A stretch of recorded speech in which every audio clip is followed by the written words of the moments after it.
राधे राधे।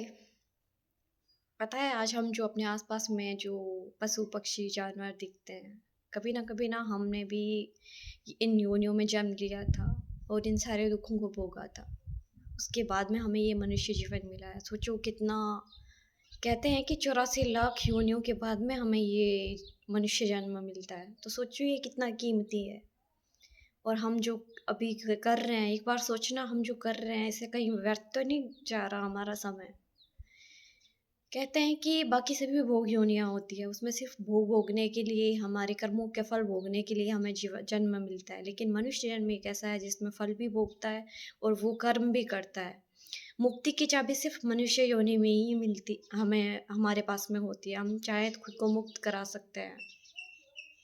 कहते हैं कि हमारे 14 लोक हैं, 7 ऊपर के 7 नीचे के, और ब्रह्म लोक तक के गई हुई आत्मा को भी इस धरती पे आना पड़ता है। हालांकि वो बहुत पुरानी ओल्ड सोल्स होती है और उनके जीवन का उद्देश्य बहुत बड़ा होता है। वो दूसरों को अवेयर कराने के लिए या मुक्त कराने के लिए आती हैं, लेकिन उन्हें भी आना पड़ता है। सोचो, वहाँ तक गई हुई आत्मा को भी वापस इस धरती पे जन्म लेना पड़ सकता है।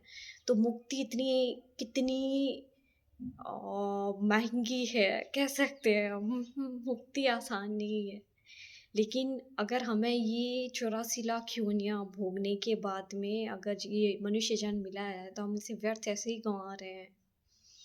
कितने दुख की बात है ना। तो इसे अपनी मुक्ति के लिए खुद को मुक्त कैसे कराएं, मोह से कैसे मुक्त हों, मोह और प्रेम में अंतर कैसे समझें, अपने आप को सांसारिक बंधनों से, अब कर्म फलों से, कर्म बंधनों से कैसे दूर करें।